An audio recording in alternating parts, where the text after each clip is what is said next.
Ungawa. Hi there, and welcome to episode 26 of my amazing record review show, What Am I Listening To and Why? Who'd have thunk? 26 episodes on, I would still be making these when the demand for them is absolutely nil. But here I am. I will never give up. What do I do in this show? I give you a 2-minute review of the last 6 albums, more or less, and I've been listening to kind of during the week. Am I a music expert? Am I someone whose opinion you should listen to?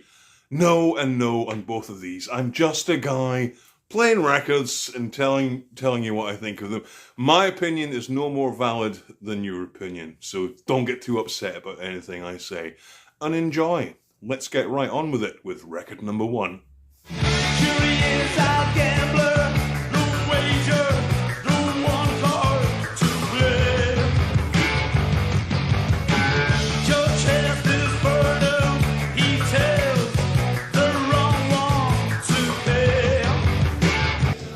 It's the Skids with their third LP, The Absolute Game. This is the last LP of the Skids proper with Stuart Adamson.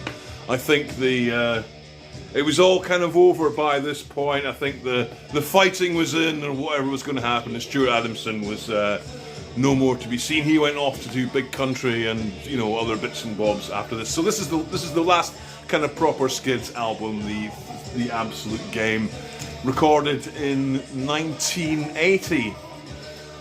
Now, I'm always humming and hamming, those are not proper words, with the Skids. I never know, there's so many things I like about them, but I always found, and I hope Richard Jobson isn't watching this because he'll come and batter me, I always found Richard Jobson kind of a bit of a big galoot and a bit kind of frightening, and I don't know, I could never take to the guy. They also lack a bit of a sense of humour, and Richard Jobson again just seems to fucking take himself so fucking seriously. They're trying to move on. There is musical progression here, and if it kept going, who knows what might happen. But there's still enough. When I think of the Skids, I always think way-oh. That's the backing vocal. Way-oh. There's plenty of way-oh and this, and also they're continuing the thing with the slightly fascist style artwork, which I think caused them some grief and was a little bit dodgy. Days in Europa is even worse, but this has it as well. I can never make out what Richard Jobson sings. Actually, when I point that out to people, what can you make out that you can't? You can sort of make out choruses, but everything else is it's beyond incomprehensible. But that doesn't matter. I like it. Circus Games is a great opening single, and I don't know if they'd kept going with Stuart Adamson, would they have become a bit more like the Big Country? I don't know. The bagpipe guitars are really showing up here, and what I've always said about bagpipe guitars, people will say to me, "It's amazing. This guitar sounds like a bagpipe," and I always think, well, just because you can do something doesn't mean that you should do it.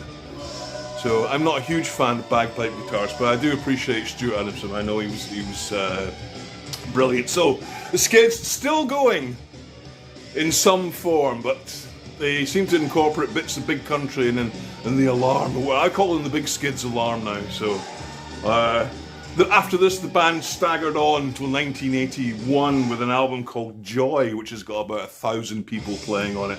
Never heard it, never really want to hear it. Dunfermline punk band, so you got to be kind of proud of that. But I would say this is worth a listen. It's slightly above average, so I'm going to give it a what am I listening to and why? 6. Down in the park where the Macmen meet, the machines and play kill by numbers. Down in the park where the rain don't fly. Record number 2 brings us to Tubeway Army's 1979 album Replicas. Of course, Tubeway Army featuring Gary Newman, who's still with us now, thank God. This is on Beggar's Banquet, and it was a #1 smash in the UK when it came out. Now, this for me is the record that bridges all that synth music that was to come just, very soon after that, and punk rock. Tubeway Army were originally a pretty non-interesting punk rock band until Gary Newman, when they went in to record this, Tubeway Army went in to record this, there was a Moog synthesizer that had been on hire in the studio, and Gary started fanning around with it, and he had to cancel the recording and change everything to incorporate the synthesizer, and thank God he did, or he would never have got anywhere, I don't think. Our Friends Electric is on this, and I would say that's the ultimate, for me as a kid in school in 1979, if you can have a schoolboy water cooler moment, that was it. The next day after Top of the Pops that was on, nobody was talking about anything else apart from Tubeway Army and Our Friends Electric. It was a fucking incredible moment. And I didn't even like Gary Newman, but I can still recognise it's an incredible moment. I think a lot of people were trying to do this kind of music, Ultravox and John Fox, but Gary Newman, I'm not 100% right, was the first one out of the gate. He's often been sampled. Loads of people cite him as, being the influence between this, that, and the other. A huge influence on thousands of bands. I can't decide whether I like this record, or I just appreciate it for what it is. It's a kind of weird one. I don't know if I like it or if I just appreciate it. Could any of these songs work on an acoustic guitar and bongos? Is what you're asking. I don't think they could. It's brilliantly moody. The second sort of third of the album is instrumental, and it reminds me very much of David Bowie, Low, and I'm sure that's not an accident. Gary was a bit of a fucking Tory at one point, a Tory pilot. Those are two horrible things. Well, they're not two horrible things. Not being a pilot isn't horrible, but being a Tory pilot is pretty horrible. So I just blanked him out of my life, and then years later I did a bit of a reappraisal and found that I did like Gary Newman in certain ways. So there you go. Tubeway Army, that's the proper way to say it. I've researched it. It's not Tubeway, it's Tubeway Army. Replicas, I'm going to give it a 6.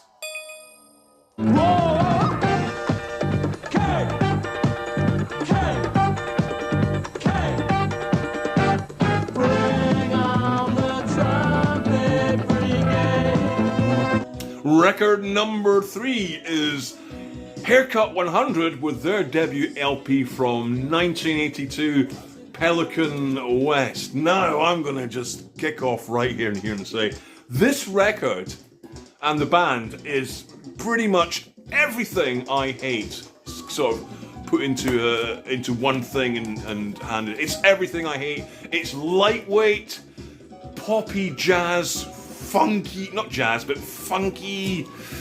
It's all of those things. Posh boys wrapped up in cricket jerseys, poncing about, really with nothing to say on any level about anything. But I love it.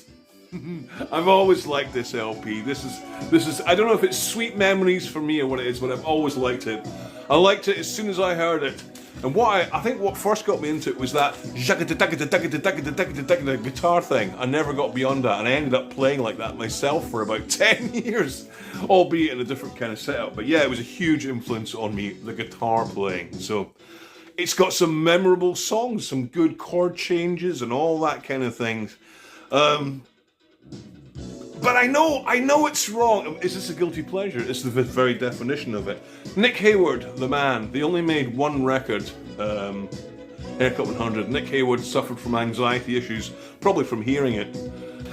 and then he fucking ran away. And the band carried on without him.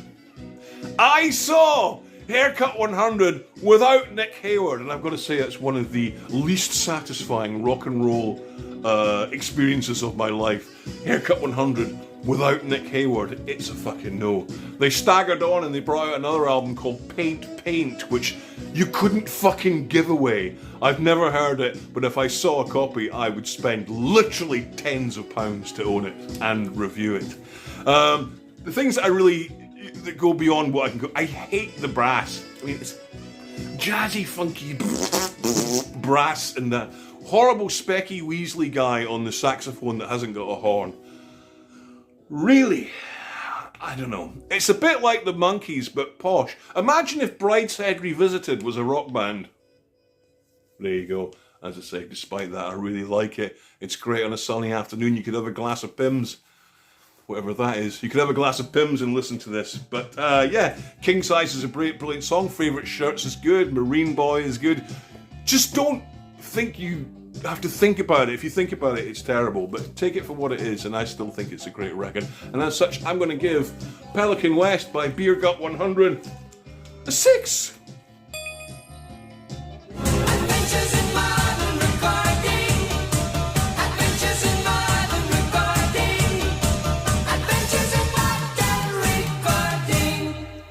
Number 4 is the Buggles. I know I've done them before. I did their first album, Video Killed the Radio Star, but this is their second album called Adventures in Modern Recording.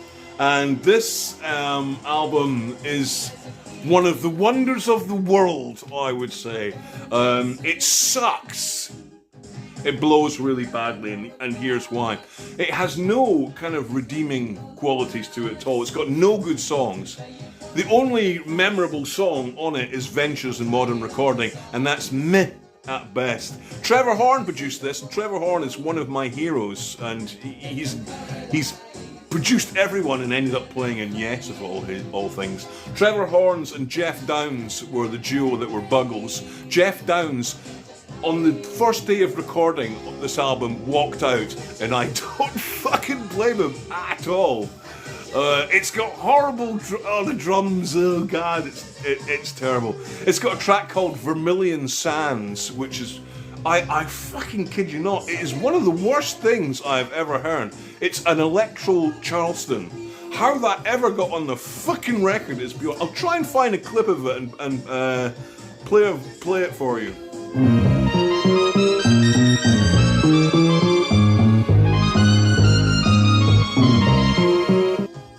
This is very much a record of someone who's just about to move on and do something else.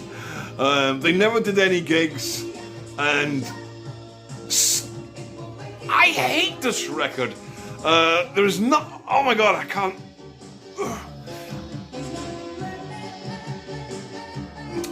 It's not a hellish listen once, twice, but having to listen to it 3 times was absolute torture, and there's nothing I could grab from this.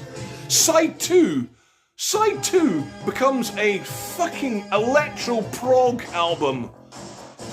Fuck, it's just horrible. Age of Plastic, there is no reason for this to exist.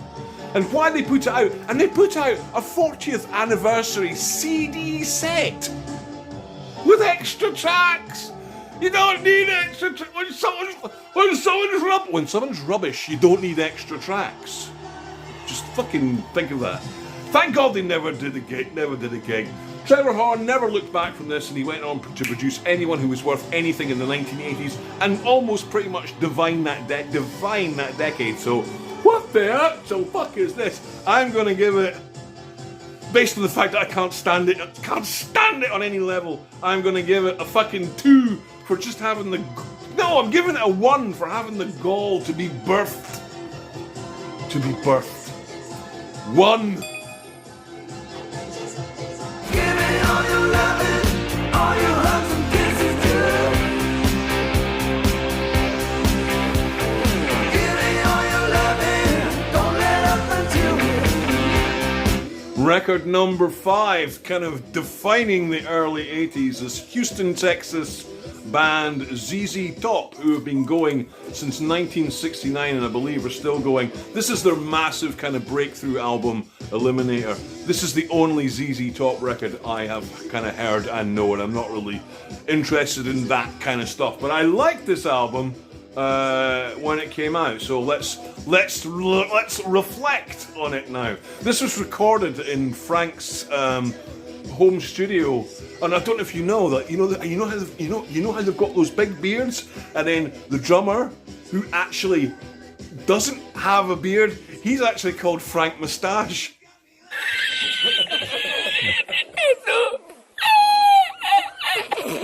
It was recorded in Frank's home studio, and believe it or not, the drums and the bass on this album are completely fake. They're not real drums and bass, so that's a bit of a shame. I don't know why. A home studio in Memphis in 1983, I can't imagine what that must have been like. It's overrated, I think, for what it is. One of the good things about it is they take something old-fashioned and they somehow made it sound really, really modern for the time, 1983. But of course, like all things that sound modern for the time, they date horribly, and so does this album. It's likeable. On a basic level, it's likeable, but don't think about it too much. What was this most famous for? The saucy videos for Give Me All Your Lovin', Sharp Dressed Man and Legs, which are probably the most wanked over pop videos of all time. I watched them the other day. I thought, God, what were they like? Fuck me, they're totally tame. Compared to the shit that goes out now, which is just basically a fucking beaver in your face for 4 minutes and a dance beat, they're absolutely nothing, but, you know, that was the time. It's very much a one-tempo record. It starts at this speed and it goes on at this speed. No element of it is fantastic, but it kind of works in a very, very blue-collar kind of way. The singles were great, the timing was perfect for it, and MTV latched onto it and made it a huge thing. You know what? I didn't mind listening to it again. I'll put it on again in another 20 years and probably enjoy it as much as I did. Within its lane, it's absolutely fine. I'm going to give it a straight up bearded 5. When you sang Bay of Biscay, the whole world it drifted away, and the wind it sighed through the hearts of old.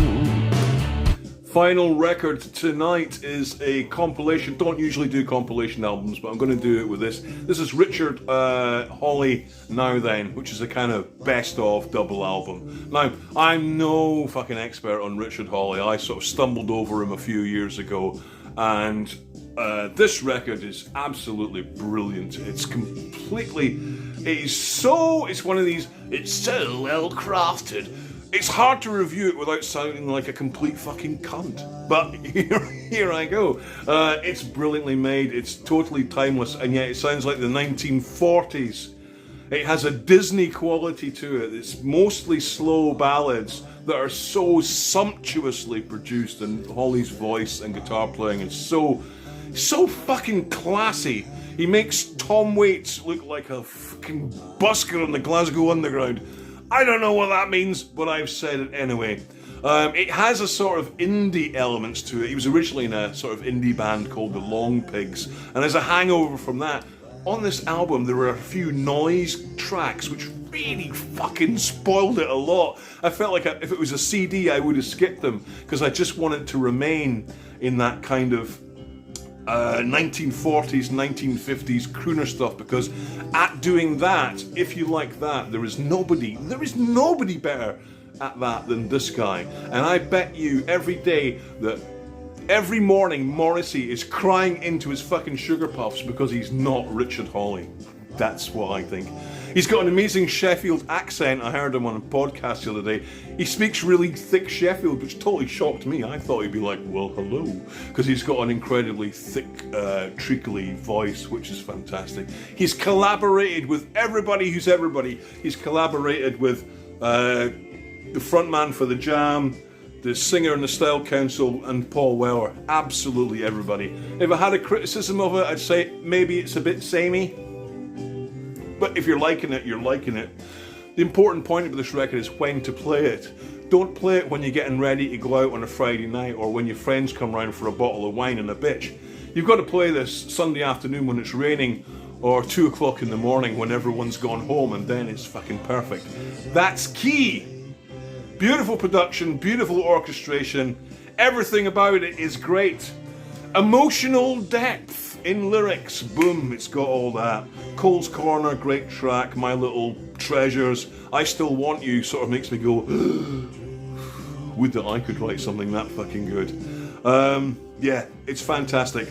It's a good one to have in your armoury your record box for the right time. If you're playing this at the right time, there is nothing better. This came out 2 years ago. I think it's his 8th release. I don't know. Anyway, it's all the best elements of jazzy, smoothie, Disney. It's all in there. It's fantastic, and I'm going to give it. I would give it a 7. But if you took out the 2 or 3 noise tracks which absolutely spoil the flow, then I would give it a massive show-winning 8. Thank you very much for watching. I hope you enjoyed this edition, and I'm going to say, please share the fucking thing around. I don't want to get 2,000 views and 7 shares. Just easy, hit the button, and I'll see you next time. If we get it over 1,000, then I'll give you something, a little bit of extra content that hopefully you'll enjoy. Love to you all. Take care.